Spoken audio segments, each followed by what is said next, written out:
Hey, thanks for tuning in. You're listening to Gnostic Studies. And this evening we'd like to do a presentation on Gnostic psychology.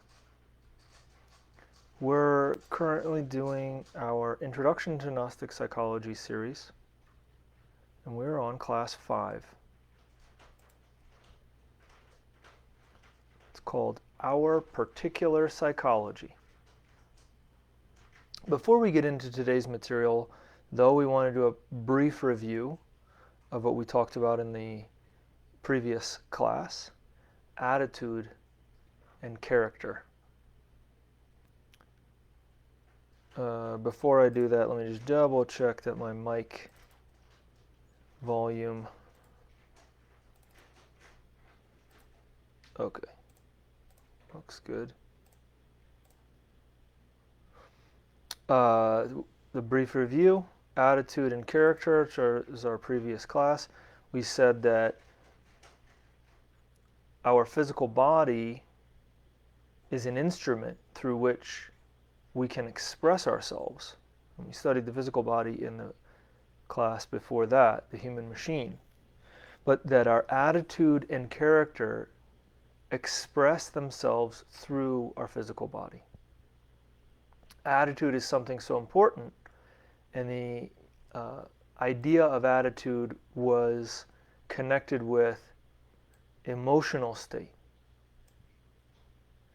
The general state of the person relative to the object, or specifically their emotional state in regards to it.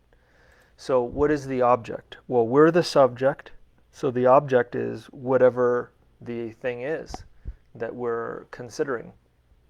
It could be another person, it could be a concept, could be a job, could be a school, could be a country, anything. So we want to divide ourselves into this and look at ourselves as this subject inside of a situation where there's an object. And we've talked about this before. The object may change because we may be looking at ourselves as the human machine, and then we may switch to looking at ourselves as the consciousness, observing the human machine, observing what's going on in the centers or the brains. So this idea of subject and object is related to what's called the division of attention. In any case, in the previous class, what we were talking about is how we respond to things, and that's related to our attitude. And that if we see a coiled rope as a snake, then our attitude will correspond to it. But when we recognize it as a coiled rope, then our attitude changes. So then the question is, how do we see life? Do we see it as a coiled rope, or do we see it as a snake? It was mentioned that our attitude is the biggest thing that most systems of psychology or religion or self-improvement want to mold for us or assist us with. And sometimes they want to change our attitude to be of benefit to them. Sometimes they want to change our attitude to be of benefit to us and then enlist our voluntary support. It just depends. But the way that that is done is through perspective. How we look at things, how we see things. And the suggestion was that many people have an opinion about what life is, but we could say that in general, it's impossible to know for certain what life is. However, if that's true, then we're free to think or perceive life to be whatever we want it to be. And it's only common sense to perceive it to be something useful to us.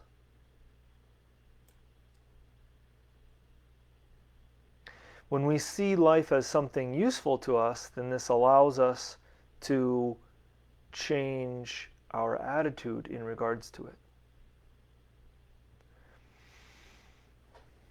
And Alfred Orage, who wrote a lecture called Life as Gymnastics, said that we should see life as a gymnasium.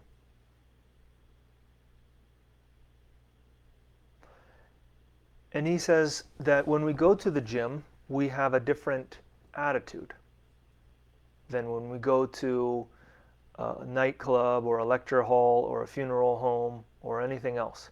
Because when we go to the gym, we feel strong, or we want to feel strong, and we're looking to make ourselves stronger.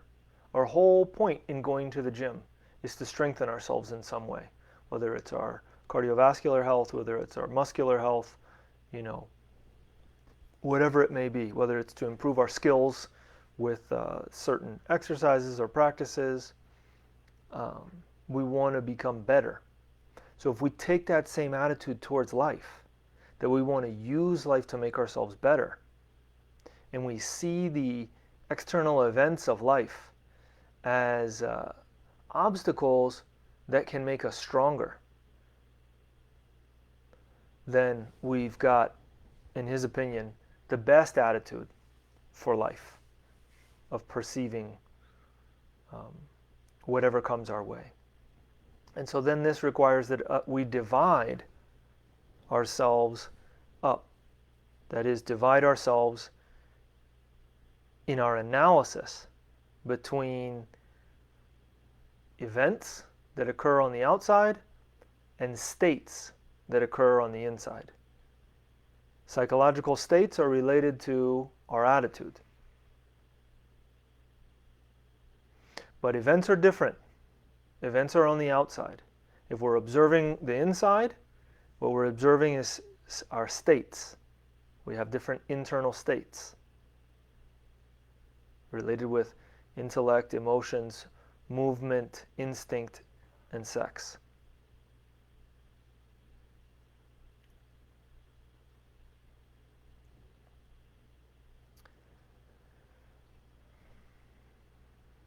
When people wish to tell the stories of their lives, they speak about events, of other people, of external things, of dates, calendar dates. But really, if we don't see life as also consisting of states, of the internal aspect, then we're missing something. And this was the main point of the previous class, was to understand the difference between states and events. Attitude is our internal state. Events are what happen in the external world.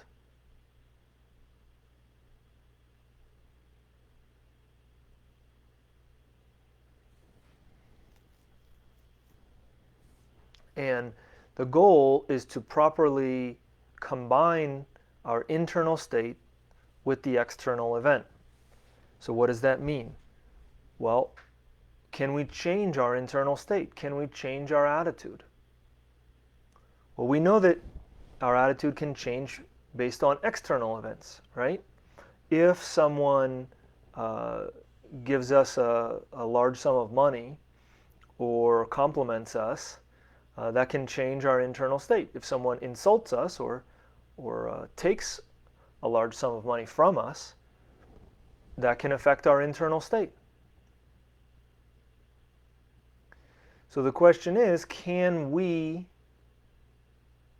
allow ourselves to control our internal state without the influence of external events?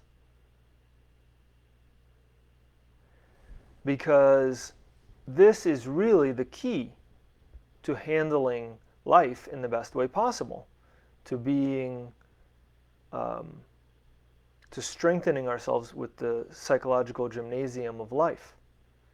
A person's capacity for life depends on their inner development, the quality of their inner states, not on external events.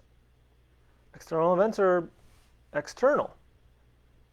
But how we handle, how we react to external events is based on our attitude, our internal state.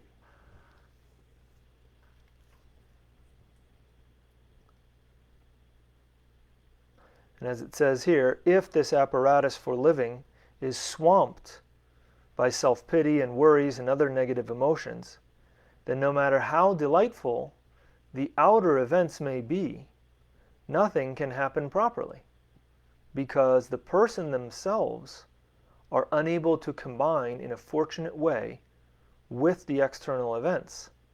Their attitude is always unhappy or negative.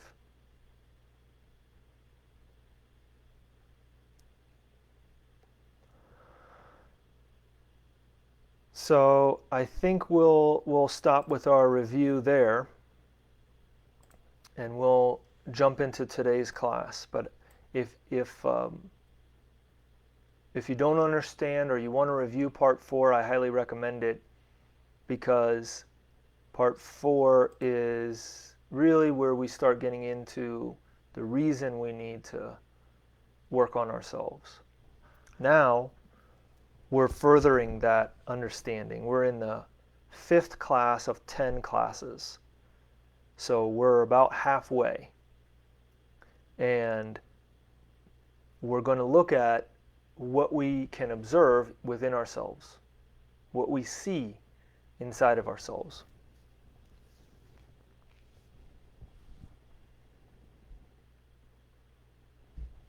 The state in which we find ourselves is deep darkness. We are, unfortunately, miserable programmed robots. Now is the time to understand these things. We must observe ourselves psychologically. Sometimes the statements that Gnosis has are very harsh. So we want to understand we don't need to accept them and we don't need to reject them. We need to see whether or not they're true. Are we programmed robots?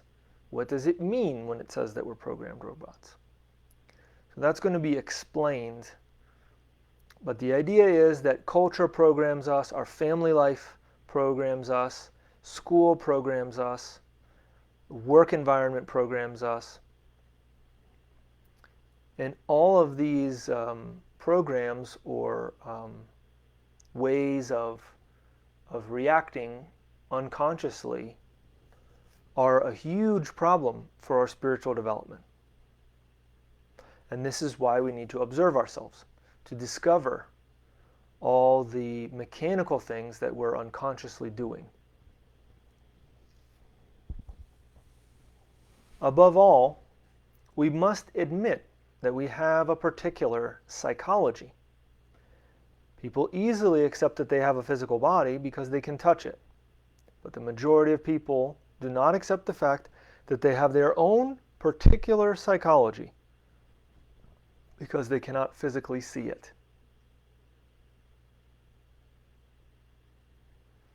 So each one of us has our own particular psychology. Of course, we can say that there are groups or types, but we have to understand that we all have our own psychology. The sensual mind, the part of the mind related with the senses and with receiving data through the senses, cannot see our intimate psychology. We have to use the sense of psychological self-observation to see that. When someone really accepts that they have a particular psychology, then they can begin to observe themselves. And as they begin to observe themselves, this gives them hope. And in fact, they become different from others. Someone who is observing themselves can unquestionably change if they want to. But until we start to see ourselves, we will continue with the consciousness asleep in deep darkness. And this is quite unfortunate. Practical life is wonderful. We can observe our attitudes. What are they?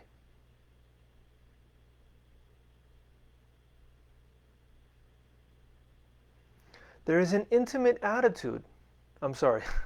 there is an intimate relationship between attitudes and events. An event, however serious, would be wonderful if we assume a positive attitude. A circumstance, however magnificent it is, could turn negative and detrimental if we assume a mistaken attitude. The attitude that we assume at each instant is definitive. How do we conduct ourselves, for example, with the employee of a convenience store, of a hardware store, a clothing store? In what way?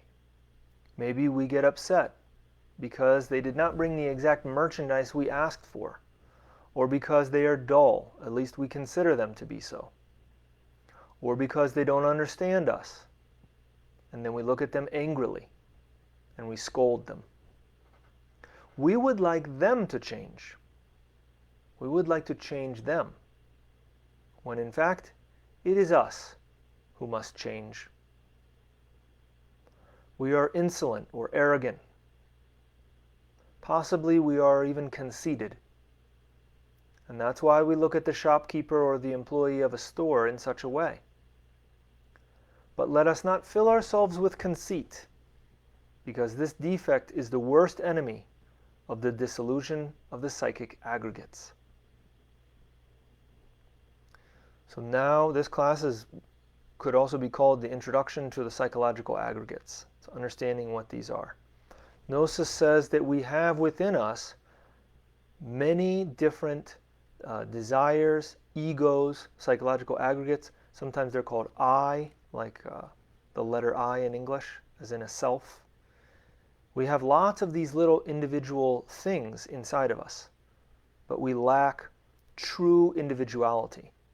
It sounds very odd because we all consider ourselves to be unique human beings that are centered and somewhat consistent. But as we observe ourselves, we find that we're not. And that briefly, during various moments that we'll find related to our particular psychology, we have certain reactions that we don't consciously control, or that we're not consciously aware that we're doing. And so we can change that, as was mentioned. But first we need to observe it. The human being has invented many machines, and he knows that a complicated machine needs sometimes years of careful study before one can use it or control it. But he does not apply this knowledge to himself, although he himself is a much more complicated machine than any machine he has invented. The human being has all sorts of wrong ideas about themselves. First of all, the human being does not realize that he actually is a machine. Right? We talked about this in part 3. What does it mean that the human being is a machine? It means that he has no independent movements, inside or outside of himself. He is a machine which is brought into motion by external influences, external impacts.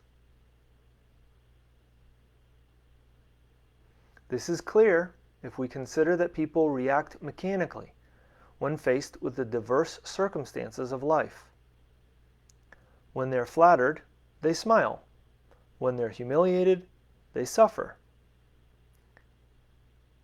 They insult others if those others insulted them. They hurt others if they were hurt by others. They are never free. Their fellow human beings have the power to drive them from happiness to sadness, from hope to despair. Each of these persons is similar to a musical instrument upon which each of their fellow human beings can play whatever song they wish. All their movements, actions, words, ideas, emotions, moods, and thoughts are produced by external influences. By himself, the human being is just like a robot, with a certain store of memories from previous experiences and a certain amount of reserved energy. We must understand that the human being can do nothing in this state. But he does not realize this and ascribes to himself the capacity to do. This is the second wrong thing that the human being ascribes to himself, and which must be understood very clearly. The undeveloped human being cannot do anything.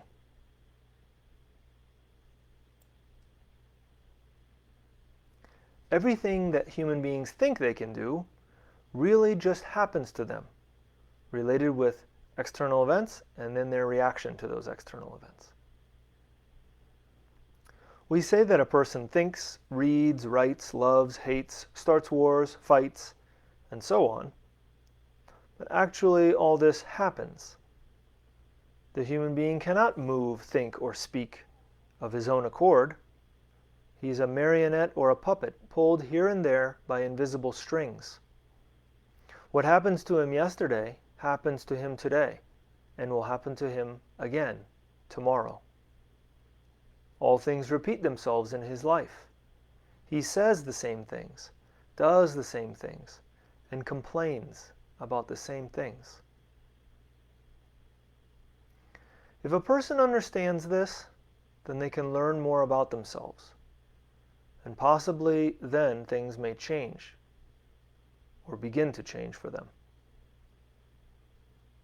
But if they cannot realize and understand their utter mechanicity, or if they do not wish to accept it as a fact, then they can learn nothing more, and things cannot change for them. The human being is a machine, but a very particular machine. The human being is a machine which, under the right circumstances and with the right treatment, can know that it is a machine, and having realized this, can stop being a machine.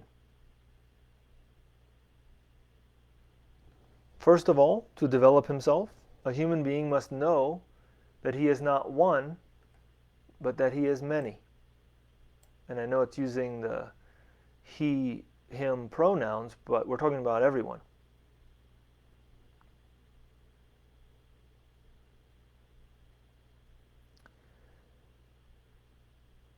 The human being does not have one permanent and unchangeable I or ego. He is always different. In this system of teaching, the human being is not regarded as a unity. The human being's physical body is a unity and works as an organized whole unless it is sick. But the human being's inner life is not a unity, and has no organization and does not work harmoniously as a whole. In regards to his internal state, the human being is a multiplicity. And from one angle in this teaching, this inner multiplicity is spoken of in terms of I's or egos in a person. One moment he is one, another moment he is another. The third moment he is a third, and so on almost without end. He does not possess a defined individuality, and this lack of psychological unity is the cause of many difficulties. The illusion that the human being has of being one, of oneness or unity, is created by the sensation of one physical body, by his or her name, which in most cases remains the same, and by a number of mechanical habits which are implanted in the human being through education or acquired by imitation.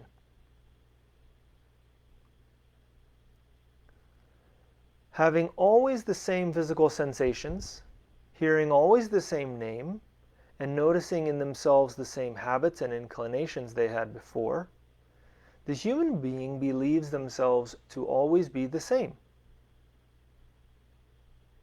In reality, however, there is no oneness in the human being, and there is no controlling center or permanent I or ego. From the psychological point of view, the human being is continuously changing.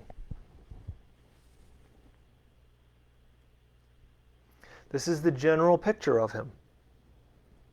Every thought, every feeling, every sensation, every desire, every like, every dislike is an I or an ego.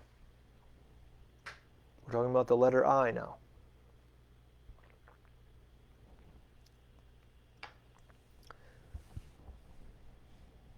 It is a great mistake to suppose that oneself or others have one permanent unchanging I or ego in them. To think that a person named Louis is always Louis is like a bad joke. The individual called Louis has other I's or egos in himself who, in different moments, express themselves through the personality. A person is never the same for long. They are continuously changing. But if we imagine that a person is called James, then we think that he's always James, even if this is quite untrue. The person whom we call James has other I's in him, other egos which take charge of him at different moments. And although perhaps James does not like telling lies, another I or ego in him, we could call it Peter, likes to lie, and so on. A multitude of different people live in each one of us. These are all the different I's belonging to the personality, which it is necessary to observe and to try to get to know, because otherwise no self-knowledge is possible. That is, if one really seeks self-knowledge and not invention and imagination or fantasy about oneself.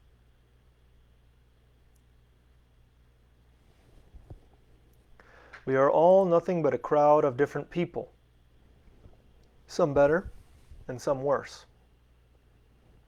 And each of these people, each of these I's in us, take charge of us at particular moments and make us do what they want, what they say.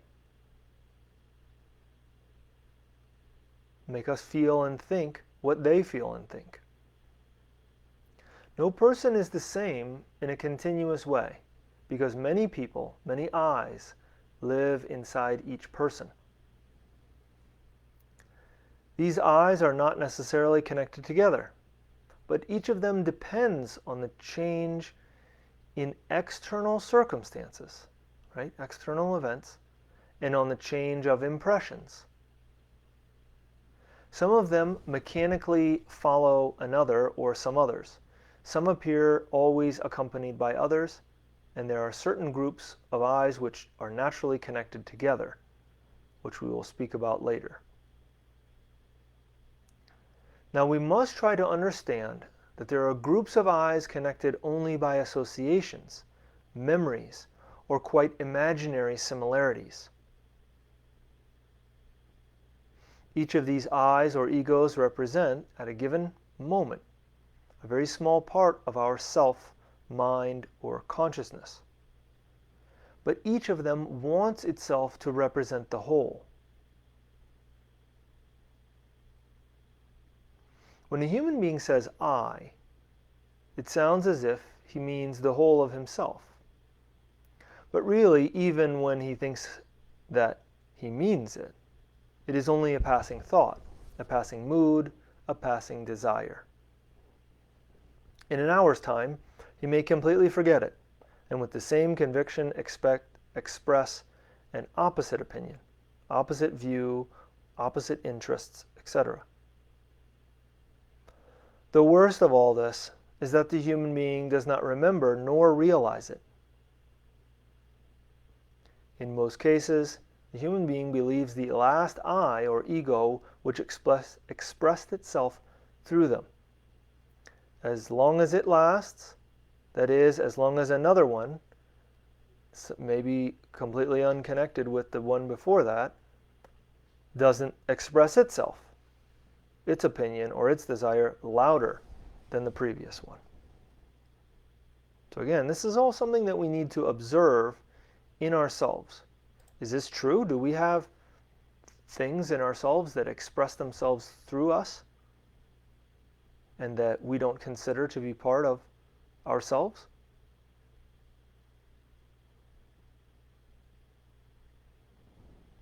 You will be astonished when you realize that a multitude of these Lewises, James, and Peters live in a single human being. If you learn to observe them, then there's no need to go to the movie or watch a television program. But even though these Lewises and James are different, they still call themselves I. That is, they still consider themselves to be the masters, and none wants to recognize the other. Each of them is the president or CEO or the king for an hour or for 20 minutes, doing what it likes regardless of anything else. And later on, the others have to pay for it. And there is no order among them. Think about people that get into fights, and then when you ask them about it later, they say, oh, well, the rage took over, or I don't know why I reacted that way, but that's the way I reacted. And it doesn't have to be fighting, it can be anything. But sometimes those are the areas where people act so differently.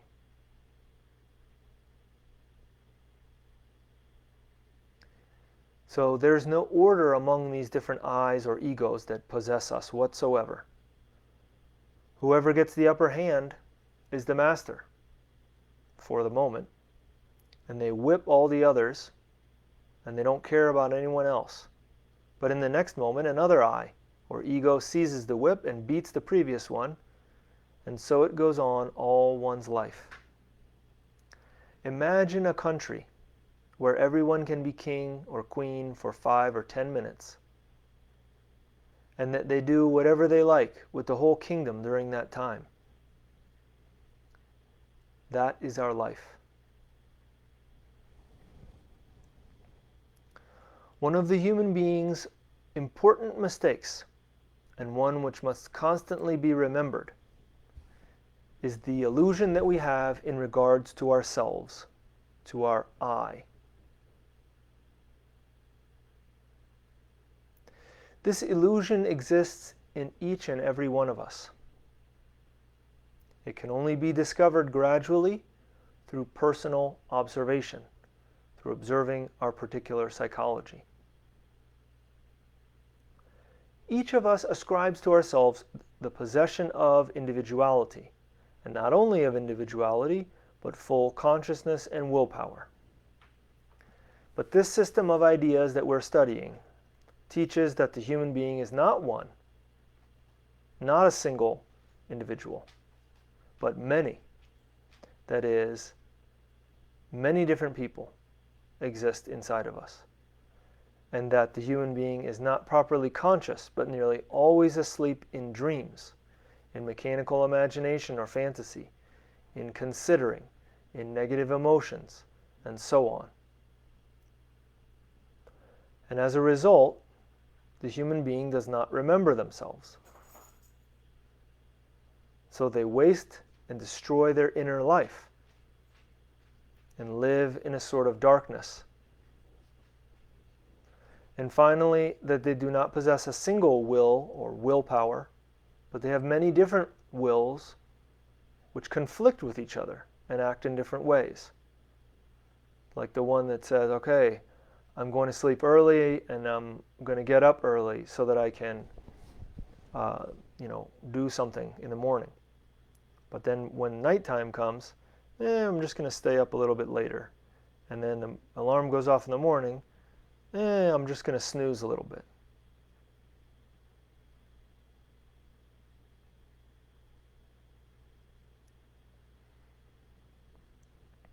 If a person were a unity instead of being a multiplicity, then they would have true individuality. They would be one and would have one will. But the human being, such as we know him, the human machine, the person who cannot do, and with whom and through whom everything happens, does not have a permanent and single I. His I changes as quickly as his thoughts, feelings, and moods, and he makes a profound mistake in considering himself always one and the same person. In reality, he is always a different person, not the one he was a moment ago. The human being has no permanent and unchangeable I. Every thought, every mood, every desire, every sensation says I feel good, I feel bad, I feel happy. Oh, this tastes delicious. Oh, I don't like the taste of this. And in each case, it seems to be taken for granted that this I belongs to the whole person, and that a thought, a desire, or an aversion is expressed by the whole. In actual fact, there is no foundation whatsoever for this assumption. The human being's every thought and desire appears and lives quite separately and independently of the whole. But the whole never expresses itself, for the simple reason that it exists as such only physically as a thing and abstractly as a concept.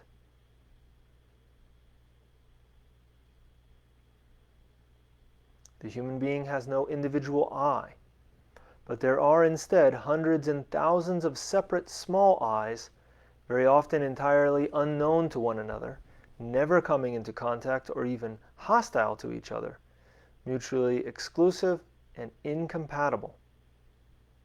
Each minute, each moment, the human being is saying or thinking I, and each time his I is different.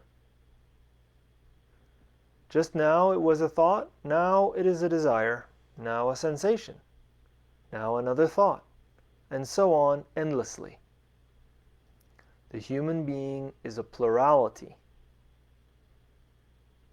His name is Legion.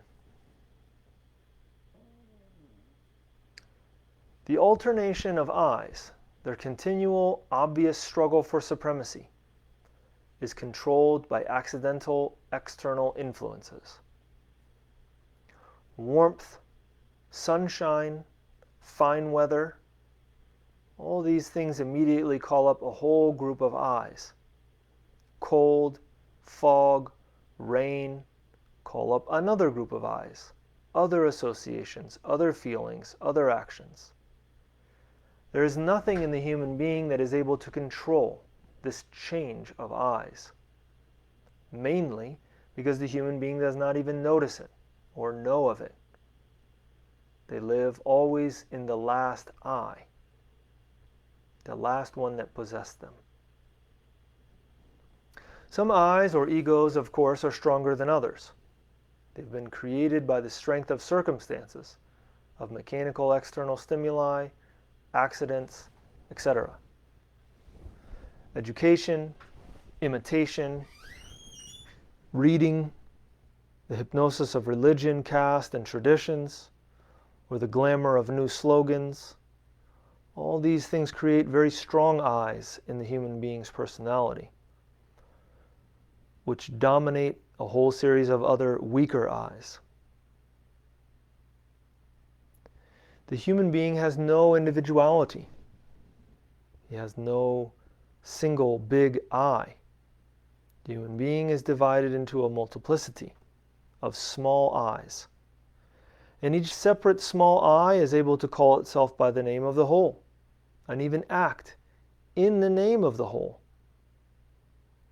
To agree or disagree, to give promises, to make decisions, with which another I or the whole will have to deal with.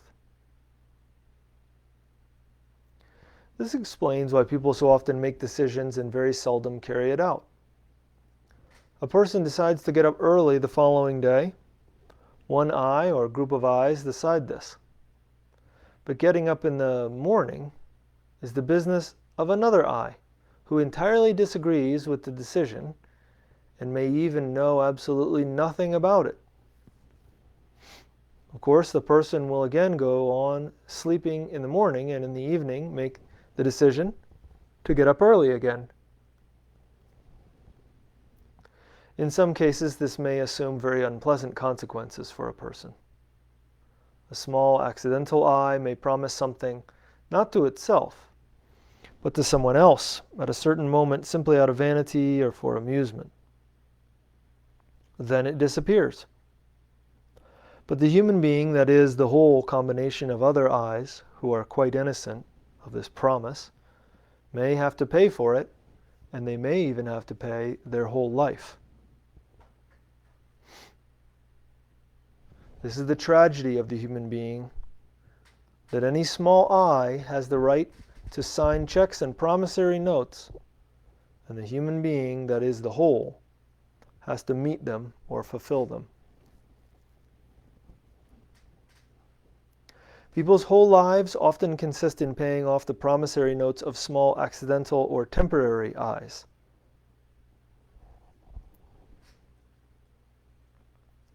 Eastern teachings contain various allegorical pictures which attempt to portray the nature of the human being from this point of view.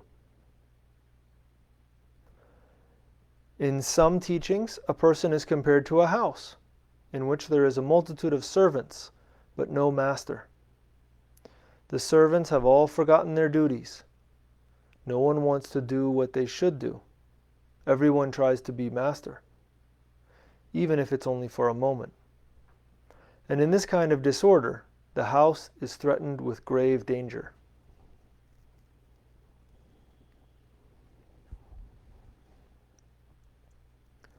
The comparison of the human being to a house, awaiting the arrival of the master, is frequently met with in Eastern teachings which have preserved traces of ancient knowledge. And, as we know, the subject appears under various forms in many of the parables of the Gospel.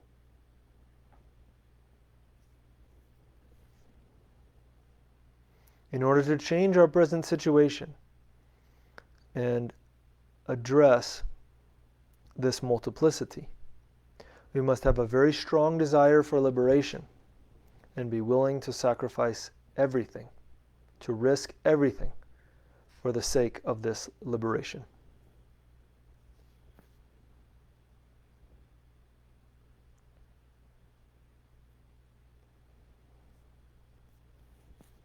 So now we're moving to the second part of today's class. We talked about the doctrine of the many already, which is the idea that we're not one but many. We have many things inside of us that we need to observe so that we can comprehend and eliminate them. But that's not going to be possible as long as we assume that they are who we are, that they're the whole.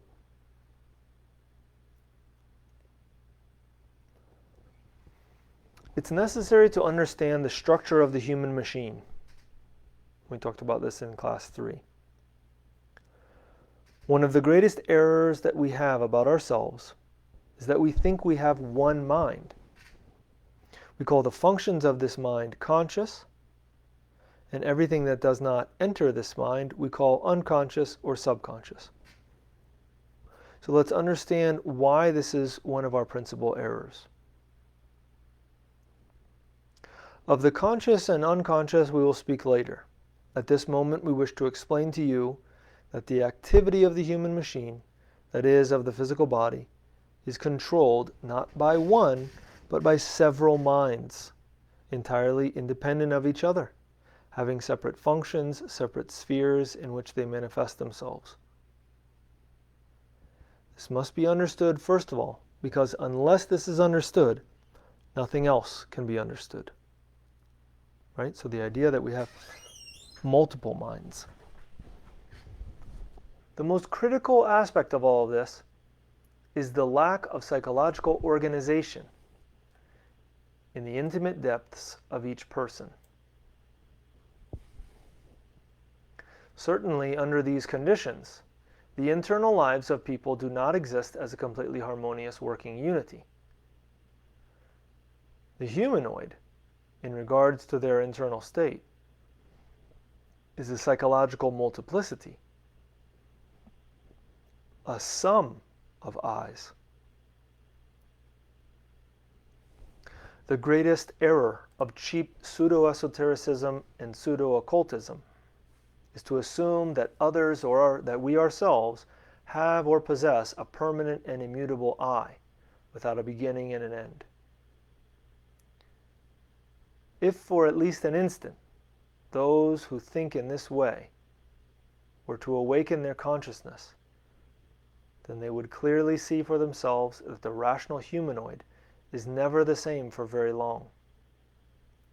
The intellectual mammal, from a psychological point of view, is continuously changing. Therefore, to assume that someone possesses a permanent and immutable I is equivalent to committing an abuse against others and against oneself. Thus, many people, many I's or egos, live inside each person. Any awakened or conscious person can, in a direct way, verify this by themselves.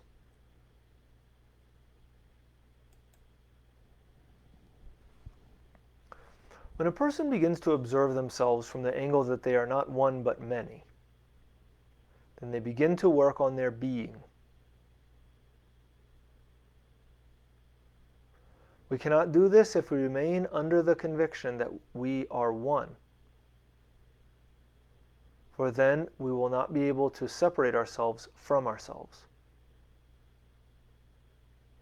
Since we will take everything in ourselves, every thought, every mood, every feeling, every impulse, every desire, every emotion, and so on, we will take them all as ourselves, that is, as I, as the whole.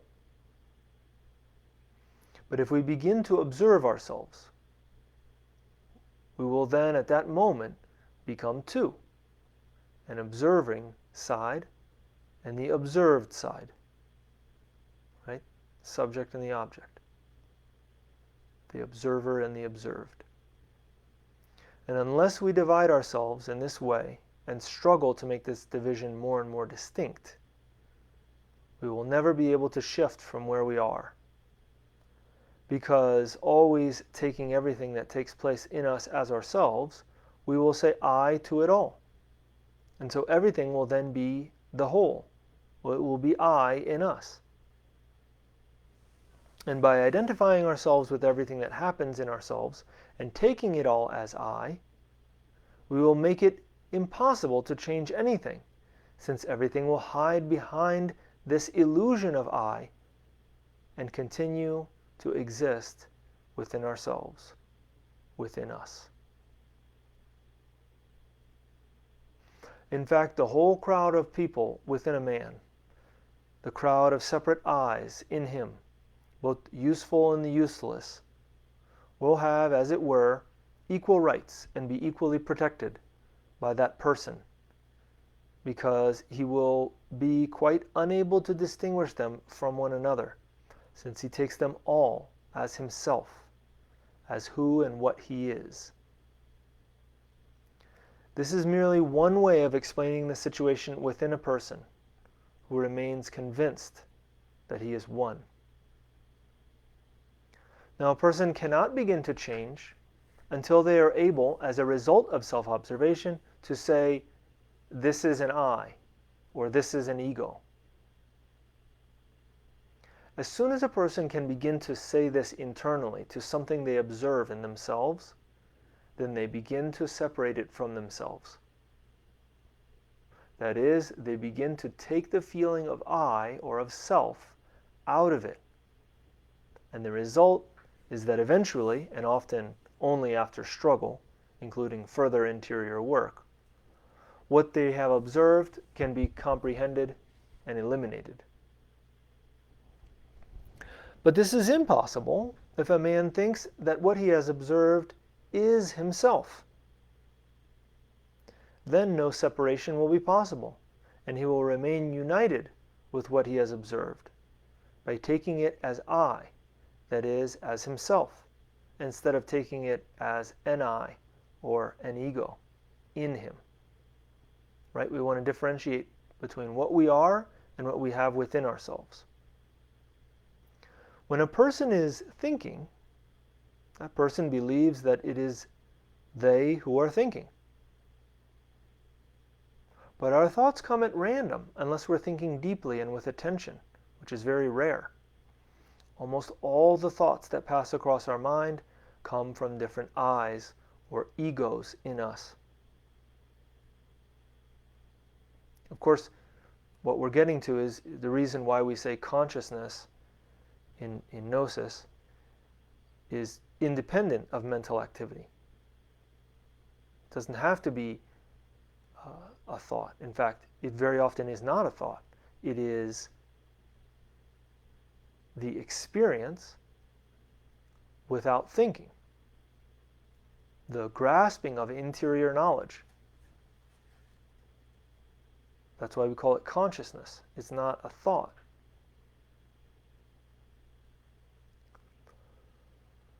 Let us suppose a man notices that he is having negative thoughts about the work or about a person or something that has happened to him, etc. Let us suppose that he takes these thoughts as his own, as himself, that is, as I. And let us also suppose that he feels some discomfort about them. He says to himself, I must really not think in this way.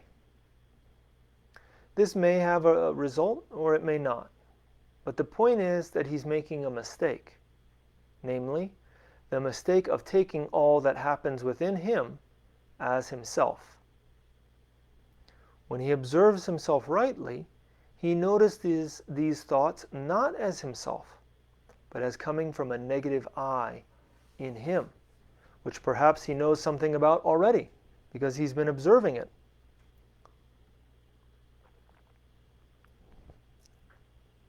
Let us suppose that he knows this I in him fairly well. He recognizes at once that this I is talking in him and communicating its thoughts to him through the intellectual center and stirring up at the same time a particular kind of negative emotion. So he does not for a moment take this negative I as himself, but sees it as something in himself, but apart from himself. But if he goes to sleep in himself, that is, psychologically speaking, if he allows his consciousness to go to sleep, if he ceases to be conscious of what is going on in him, and which eyes are close to him, then he falls under its power and, becoming identified with it, imagines that it is he himself who is thinking in that way. By doing this, he strengthens the power of the negative I over him. Because whatever we identify with immediately has power over us. And the more often we identify with something, the more often we are slaves of it. Whatever we identify with immediately has power over us. So if you understand, we're giving our power to what we're becoming identified with, to the object, when we do this.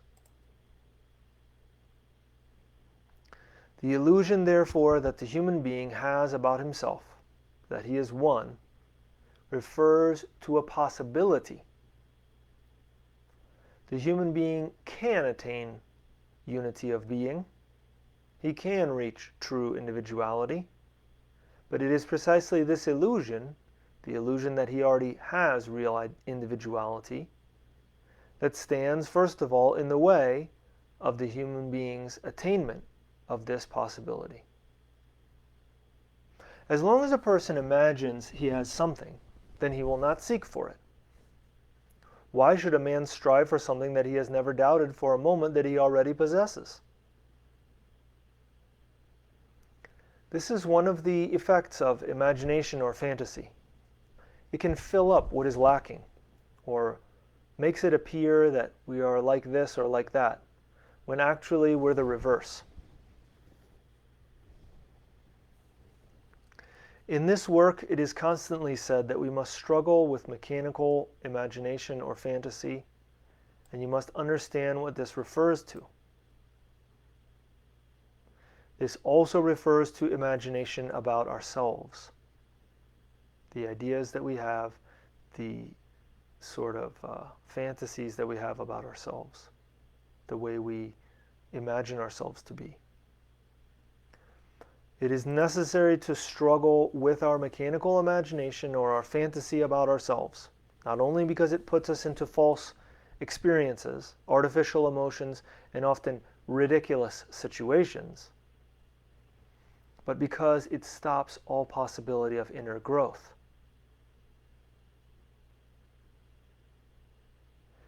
It is easy now to see why this is so, from what has already been said. Since if we imagine that we already have qualities of being that we are far from possessing, then we can never expect to actually have them. But our imagination or fantasy will easily supply what is missing, meaning it will fill in the gap. In fact, we will never know that we lack anything in regards to ourselves, that is, in regards to the quality of our being. And we will think that the only things that we lack are appreciation, fame, money, opportunity, or some other external thing. But then in regards to our internal work, we believe nothing is seriously lacking. This is the power that illusion has. And for this reason it is said in the work parable of the sheep and the magicians that man is hypnotized through his mechanical imagination and is under the illusion that he is a lion or an eagle when he is really a sheep. And at the same time, as a sheep, he has the power of escaping from the magicians, who are too lazy to build fences to shut him in. So this is from the psychological commentaries on the teaching of Gurdjieff and Ouspensky, which is from Maurice Nicoll, a student of both Gurdjieff and Ouspensky. He talks about this in his book, which is actually a collection of lectures. But in the book by Ouspensky, he's the first to use the term sheeple. I don't know if you guys have heard that recently.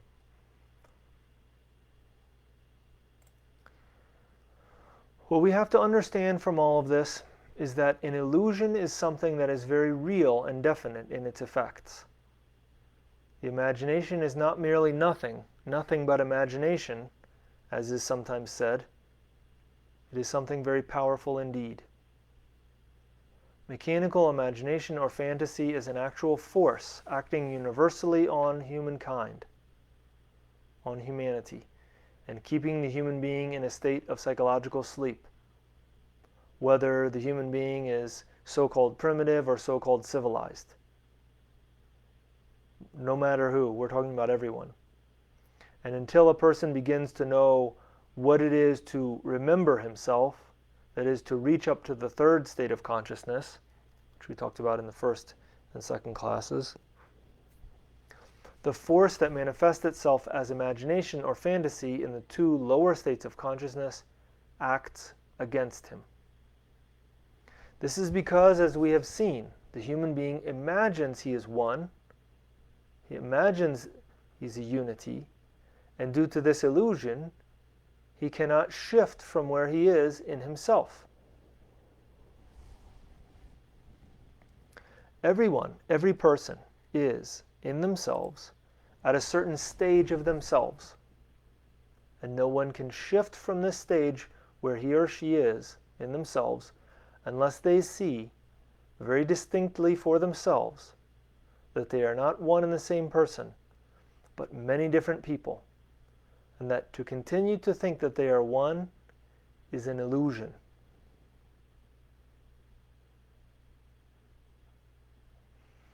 This realization, this inner perception, changes a person's feeling of themselves, of what that person is. it changes or begins to change one's feeling of self, our feeling of myself. As long as a person lives in the illusion that he or she is one, then they have a wrong feeling of self, a wrong feeling of I.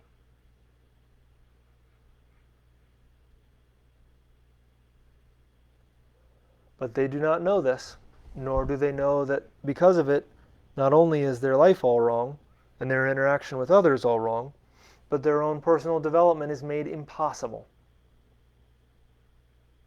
Because a man cannot change himself as long as he ascribes to himself oneness of being.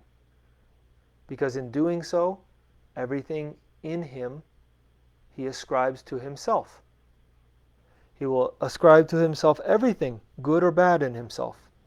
He will not be responsible. He will be responsible for every thought and every mood by taking everything in himself as himself. Because if he believes that everything he thinks or does and says, he thinks, does, and says from himself, then this will be his own. All of it will be his own. Because he makes it his own by ascribing it all to himself. The illusion that he is always one and the same person, and that he is fully conscious of everything, and that he has willpower and so on, that he's in control of himself, this will totally blind him to the fact that he is not the conscious origin of what he thinks, feels, says, and does. Self-observation will show that he has practically no control of his thoughts and cannot even stop thinking if he tries to do so, and that thoughts of every kind come and go in his mind whether he wishes them to or not. And it is the same with his feelings and his moods, his words and his actions.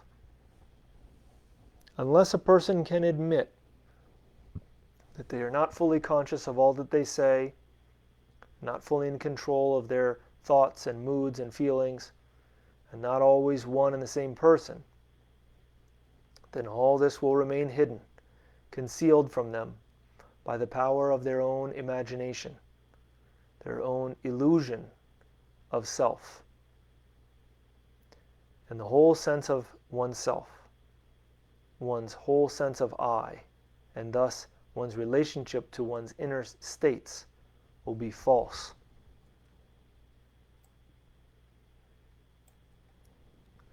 But if a person, through practical and sincere observation, no longer believes that he or she is one, and no longer ascribes to this imagined one person all that exists and all that enters in his or her inner world, then that person begins to make it possible to change themselves. On the other hand, when a person sees that he or she has no right to think of themselves as one, and that very many different people, and even some very unpleasant ones, exist within them, and that they are by no means fully conscious, and certainly have no individuality or individual will, although this goes against their vanity and is painful to their pride, it is the starting point of changing their being.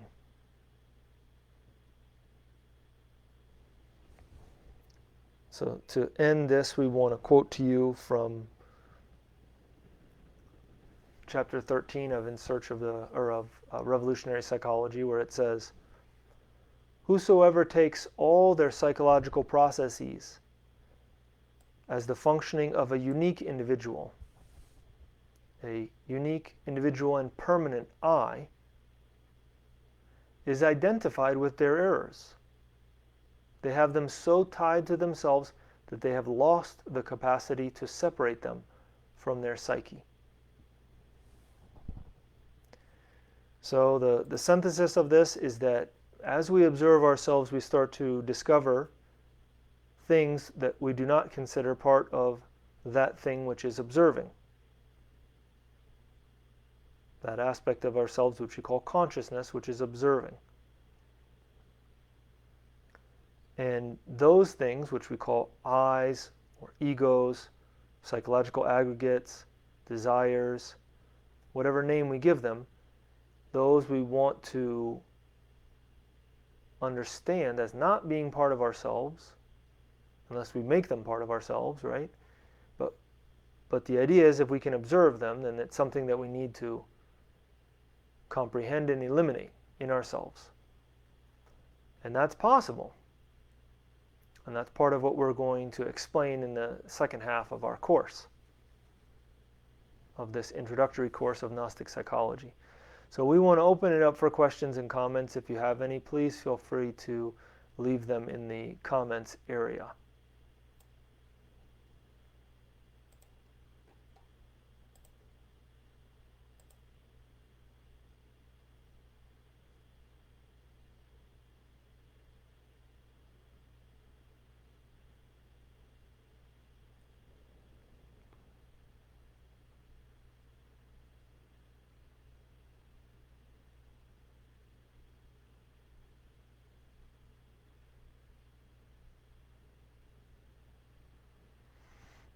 We want to also invite you to our meditation tomorrow night at the same time, or whatever time it may be for you. It's 7:30 Mountain Time in North America. And to next week's class on Gnostic Psychology Part 6 next Thursday. At the same time, 7:30 Mountain Time in North America.